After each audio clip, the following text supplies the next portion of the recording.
साथियों,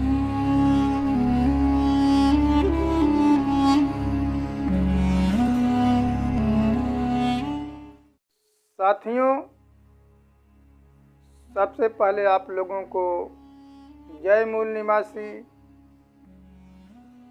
साथियों, आज चर्चा का विषय है कि बाबा साहब डॉक्टर B.R. अम्बेडकर ने कहा था कि हमें पढ़े लिखे लोगों ने धोखा दिया।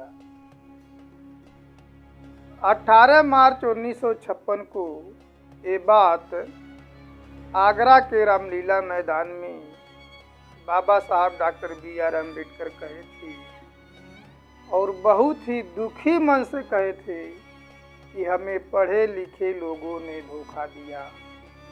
तो दोस्तों, आखिर में बाबा साहब डॉक्टर B.R. अम्बेडकर ऐसा क्यों कहे कि हमें पढ़े लिखे लोगों ने धोखा दिया?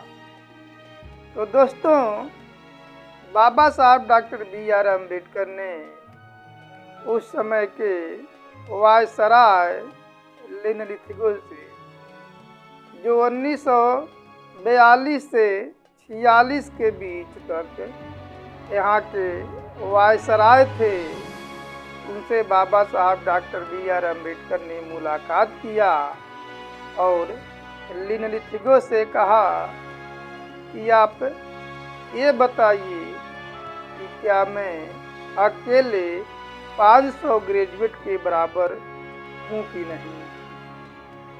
तो लिनलिथिगो ने कहा कि हाँ, मैं ऐसा मानता हूँ।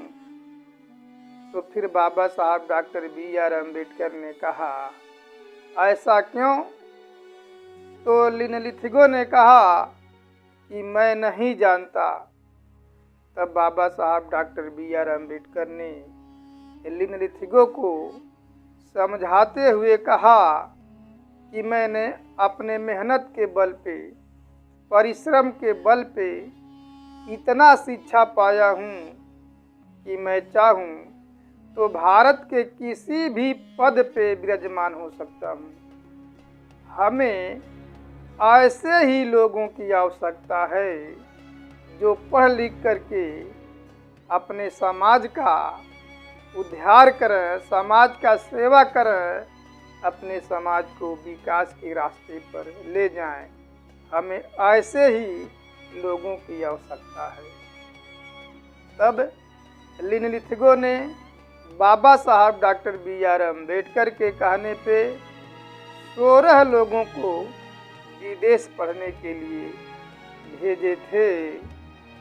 तो जब वह लोग विदेश पढ़ने गए तो आए ही नहीं, और जो आए वो अपने टीवी और बीबी में मस्त हो गए और बाबा साहब डॉक्टर B.R. अम्बेडकर की कही हुई बातों पे ध्यान नहीं दिया, यानी वे अपने स्वार्थ में, पेट पूजा में रह गए।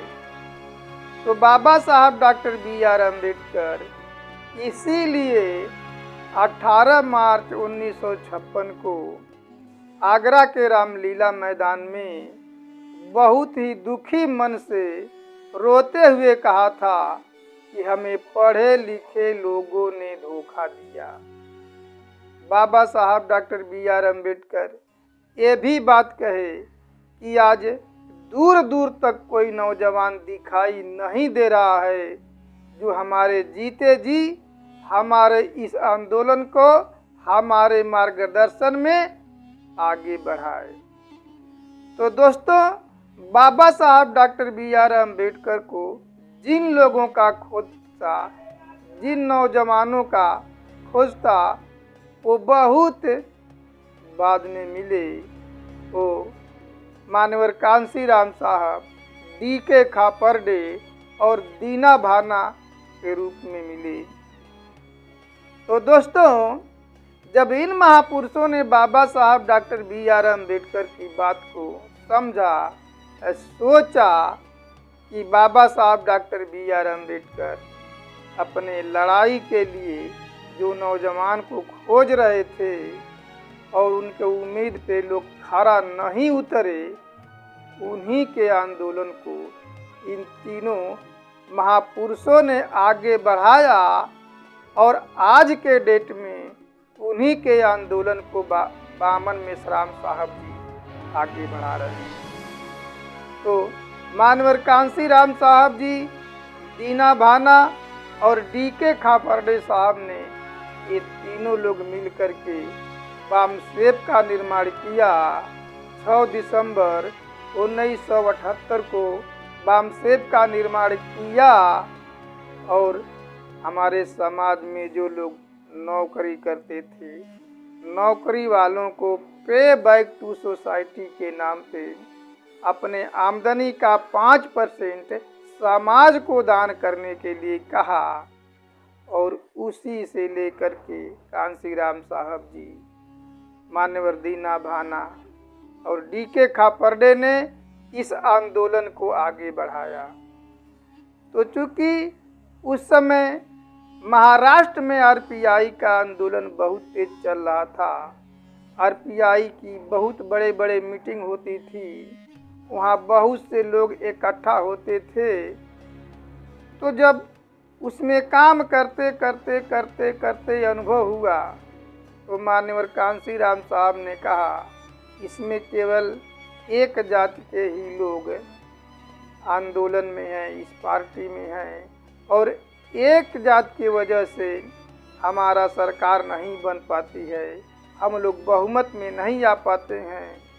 तो मान्यवर कांशीराम साहब जी ने उस समय जो बाबा साहब डॉक्टर BR अम्बेडकर के सहयोगी रहे थे, दादा साहब गायकवाड़, उस समय वो आरपीआई के प्रेसिडेंट थे। तब उन्होंने दादा साहब गायकवाड़ को कांशीराम साहब जी ने 15 और 85 का कॉन्सेप्ट तैयार किया कि केवल SC/ST से ही काम बनने वाला नहीं है। यदि हम मूल निवासियों को 85% लोगों को मिला लेते हैं तो हम इस देश में शासक करने लायक हो सकते हैं, हम हुक्मरान बन सकते हैं। तो दादा साहब गायकवाड़ ने कहा कि कांशीराम ऐसा नहीं हो पाएगा, तुम अभी नौजवान हो। उन्होंने, दादा साहब गायकवाड़ ने कांग्रेस से समझौता कर लिया। उस समय लोकसभा की 421 सीट हुआ करती थी, तो दादा साहब गायकवाड़ ने केवल एक सीट के लिए समझौता किया और 420 कांग्रेस के हिस्से में दे दिया।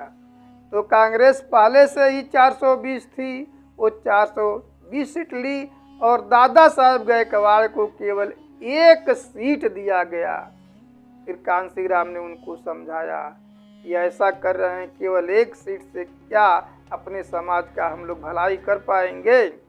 तो 15 और 85 का कंसेप्ट कांशीराम साहब जी ने आरपीआई के लिए बनाया था। वो तो जो है बहुजन समाज पार्टी बहुत बाद में बनाए, लेकिन आरपीआई के लिए कॉन्सेप्ट तैयार किए थे। लेकिन दादा साहब गायकवाड़ माने नहीं, कहे कि ऐसा नहीं हो सकता है कांशीराम, तुम अभी नौजवान हो, तुम समझ नहीं पा रहे हो। तो कांशीराम साहब, तो डीके खापर्डे साहब ने कहा कि उनको घर जा कर के समझाइए।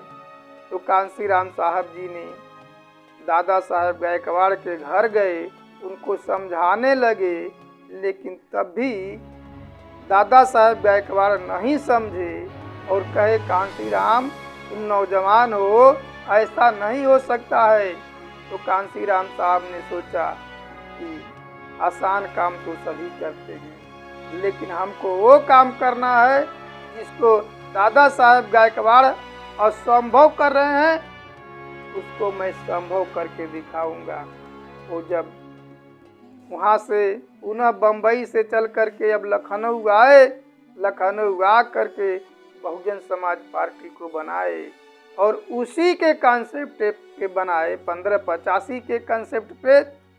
और यहाँ पे उसी का देन है कि 4 बार मायावती मुख्यमंत्री बनी। तो दोस्तों, आज जो कांशीराम साहब जी ने जिस पार्टी को तैयार किया था, बहुजन समाज पार्टी को, तथागत गौतम बुद्धा ने बहुजन की बात कहे थे, लेकिन आज बहुजन को सर्वजन में तब्दील कर दिया गया है।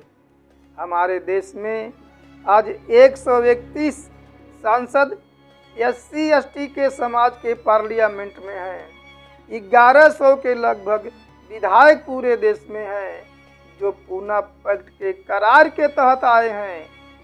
आज उनके खिलाफ कोई कानून बनता है, उनके समाज के खिलाफ कोई कानून बनता है, तो वे लोग आवाज ही नहीं उठाते हैं, केवल अपनी कुर्सी से चिपके रहते हैं। वह सांसद चाहे विधानसभाओं में बोलते ही नहीं हैं। तो ऐसे लोग समाज के लिए गद्दार हैं। बाबा साहब डॉक्टर BR अम्बेडकर ने भी चमचे, दलाल, भड़वे कहा था, टूल, स्टूज और एजेंट कहा था।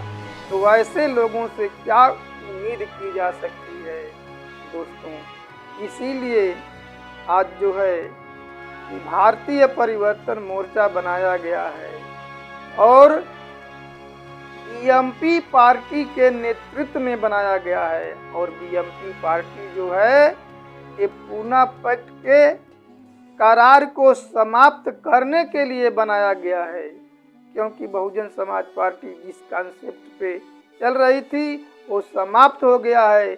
इसीलिए BMP पार्टी का निर्माण किया गया है और NDA और UPA के समानांतर ये भारतीय परिवर्तन मोर्चा का निर्माण किया गया है। और ये परिवर्तन का मोर्चा मूल निवासी बहुजन समाज के ये आज़ादी का आंदोलन है, शासक बनाने का आंदोलन है और शासक बनाने का ये पवित्र गठबंधन है। तो दोस्तों, जितने भी छोटी छोटी पार्टियां हैं इस राष्ट्रीय परिवर्तन मोर्चा में अगर आती हैं तो उनका स्वागत है, क्योंकि इसी में आप लोगों की भलाई है। आप लोगों का NDA और UPA में भलाई होने वाला नहीं है। तो दोस्तों, आप लोग छोटे छोटे जितनी पार्टी के अध्यक्ष हैं वो इस पार्टी के साथ गठबंधन करेंगे, हमारा ऐसा और आशा विश्वास है। आप लोगों ने हमारी बात को ध्यानपूर्वक सुना, उसके लिए धन्यवाद। जय मुनि।